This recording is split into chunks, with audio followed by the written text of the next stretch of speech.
Did you know that The 100 ended with exactly 100 episodes? This symmetry was fitting for a show that began with 100 juvenile delinquents sent to Earth and ended with humanity transcending into beings of pure light. From its Lord of the Flies beginnings to its mystical alien conclusion, The 100 took us through 3 nuclear apocalypses, countless wars, and enough moral dilemmas to fill 7 seasons. Let's walk back memory lane of the show's 7 seasons, all wrapped up in 25 minutes. Season 1. The story kicks off 97 years after a nuclear apocalypse wiped out civilization on Earth. The survivors fled to space, creating a massive station called the Ark. But now they're running out of air, so they send 100 juvenile prisoners down to Earth to see if it's habitable. Our main character is Clarke Griffin, the daughter of the Ark's chief doctor. She's joined by Bellamy Blake, who snuck aboard to protect his sister Octavia. Having siblings was illegal on the Ark due to strict population control laws, which is why Octavia grew up hidden under the floor. The other major players include hothead John Murphy, techie Monty Green, awkward Jasper Jordan, and the Chancellor's son Wells, who quickly gets murdered by a traumatized little girl.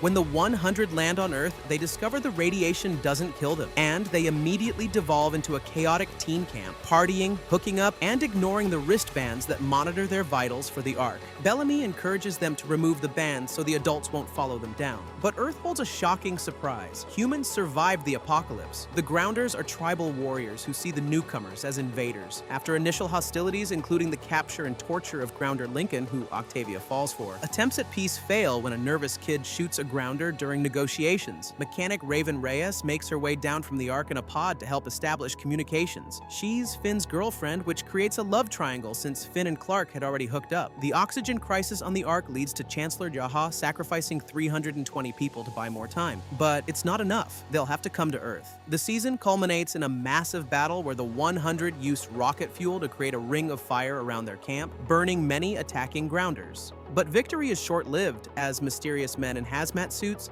capture the survivors with gas grenades. Season 2. Season 2 reveals that the 100 were captured by the Mountain Men, descendants of people who sealed themselves inside Mount Weather before the apocalypse. While they initially seem kind and civilized, Clarke discovers they're draining Grounders' blood to treat their radiation sickness. When the Mountain Men start harvesting bone marrow from the 100, it becomes a death sentence. On the outside, the Ark has crashed to Earth in multiple pieces. Chancellor Jaha, who stayed behind on the Ark, miraculously survives and makes it to Earth in a nuclear missile. The Ark survivors establish Camp Jaha, later Arcadia, and try to rescue the missing kids. Finn goes on a killing spree in a Grounder village while searching for Clarke, setting up a major conflict. The Grounder commander Lexa demands his execution, and in a heart-wrenching scene, Clarke mercy kills Finn before the Grounders can torture him. Clarke and Lexa forge an alliance against Mount Weather, leading to a complex relationship that eventually turns romantic. But when Mount Weather offers to free just the Grounder prisoners, Lexa betrays Clarke and walks away, leaving the Sky People to fend for themselves. With no choice left to save her people, Clarke makes the devastating decision to irradiate all of Mount Weather, killing everyone inside, including innocent children and allies. The weight of this genocide is too much, and Clarke walks away from her people, unable to face what she's done. In a separate storyline, Jaha and Murphy discover a mansion with an AI named Ailey, who reveals she caused the nuclear apocalypse to save humanity from overpopulation. This sets up the next chapter in the saga. Season 3. Season 3 jumps ahead 3 months. Clarke is living in the wilderness, known to Grounders as Juan Heda, Commander of Death, for her Mount Weather genocide. In Arcadia, a new group of survivors arrives, led by Pike, who harbors deep hatred for Grounders after brutal experiences. As tensions rise, Pike is elected Chancellor and leads a massacre of Grounders sent to protect Arcadia.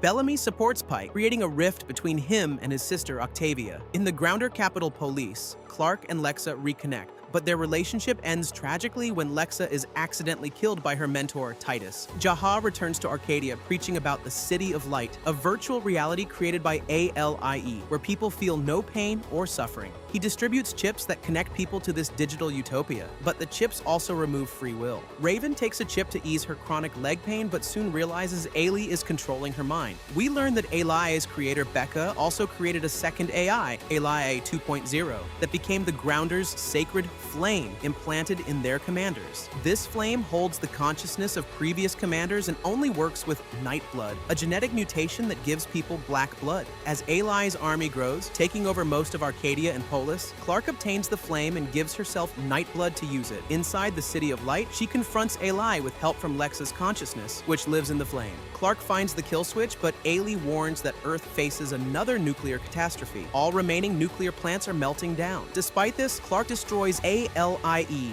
freeing everyone but leaving humanity with a new apocalypse on the horizon. Season 4. With 6 months before radiation engulfs the planet, everyone scrambles to find solutions. Clarke's mother, Abby, and Raven work to create synthetic Nightblood, thinking it could make everyone radiation resistant, but the tests fail. An alternative appears when they discover an underground bunker built by a doomsday cult called Second Dawn. The bunker can support 1,200 people. Not everyone will survive. This creates brutal conflicts over who gets spots inside. Octavia, now a fierce warrior called Scarapa, wins a Grounder Conclave tournament for the bunker and decides to divide the spots equally among all clans. As Prame Faya, the Death Wave, approaches, a small group including Clarke, Bellamy, Raven, Murphy, Monty, Harper, Echo, and Amori plan to ride out the radiation in the remnants of the Ark in space. But the rocket launch hits complications, and Clarke sacrifices herself to align a satellite dish, enabling the others to reach space. In a surprise time jump, we see Clarke survived thanks to her Nightblood. 6 years later, she's living with a young Nightblood girl named Madi in the only green spot left on Earth.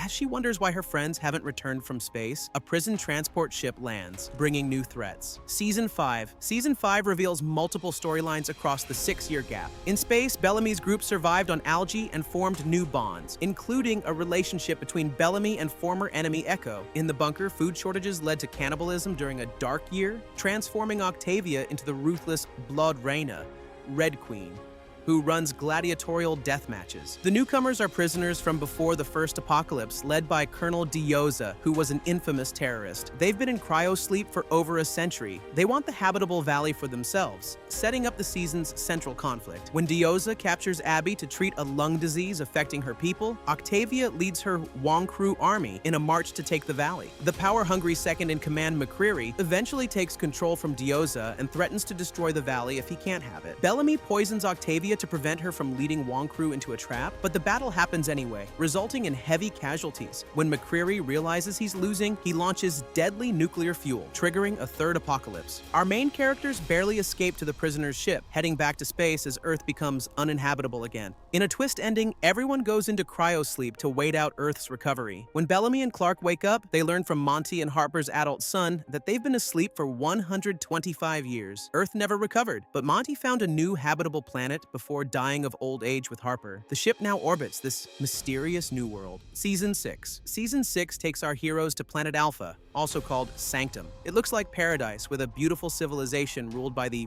Primes, families that have maintained power for generations. The leader, Russell Lightbourne, welcomes them, though tensions exist with forest-dwelling rebels called the Children of Gabriel. The dark truth emerges. The Primes are immortal body snatchers. They use mind drives, similar to the Flame, to transfer their consciousness into new hosts with black blood. When Russell discovers Clarke is a Nightblood, he paralyzes her and resurrects his daughter Josephine in her body. But Clarke isn't gone. Her consciousness survives in a corner of her brain due to residual neural mesh from her experience with Ailey. Inside her mind, Clarke and Josephine battle for control while outwardly, Josephine tries to pass as Clarke to find more Nightbloods. Bellamy discovers the truth and with help from Gabriel, a Prime who turned against his people, works to save Clarke. Meanwhile, back in Sanctum, Murphy and Amori pose as Primes to keep peace after a truth-revealing rebellion erupts. Madi, now with the Flame, is influenced by the Dark Commander Shaidada, making her dangerous and violent. To save her, they must remove the Flame, but Shaidada uploads himself elsewhere before the Flame is destroyed. The season ends with Clarke regaining control of her body and Russell being captured after the death of his family. Our heroes take control of Sanctum, but at the edge of the forest, the discovery of an anomaly stone that creates a mysterious temporal field sets up the final chapter, Season 7. The final season begins with the anomaly expanding and a young woman named Hope stabbing Octavia, making her disappear. Bellamy is pulled into the anomaly while trying to save his sister, and his friends follow to rescue him. They discover the anomaly connects multiple planets. On Skyring, time passes much faster. Octavia spent 10 years there with Dioza and her daughter Hope before being captured by a mysterious group called the Disciples. These masked warriors worship the Shepherd and believe in a coming last war that will lead to transcendence. On Sanctum, Shaidada takes over Russell's body and begins manipulating the Grounders to follow him. Meanwhile, Abby's lover Kane sacrifices himself rather than live in a body stolen through the Prime's technology. The disciples, led by Bill Cadogan, the ancient leader of Second Dawn who's been preserved in cryosleep, want Clarke because they believe she has the Flames code that will activate the final test. We learn through flashbacks that the original AI designer Becca discovered this test but refused to let Cadogan take it, leading him to burn her alive. In a devastating twist, Bellamy witnesses something in the anomaly that converts him to the disciples' cause. When he discovers Maddie's drawings that could lead Cadogan to the code, Clarke makes the heartbreaking decision to kill him to protect her daughter. Despite Clarke's sacrifice, Cadogan gets the code from Maddie, leaving her brain dead. He activates the test, which is administered by advanced beings who take the form of loved ones. Clarke kills Cadogan during the test, automatically failing humanity. Raven pleads for another chance, showing how the warring factions can lay down their weapons and choose peace. Humanity passes this second chance and is offered transcendence, evolution into beings of light and consciousness.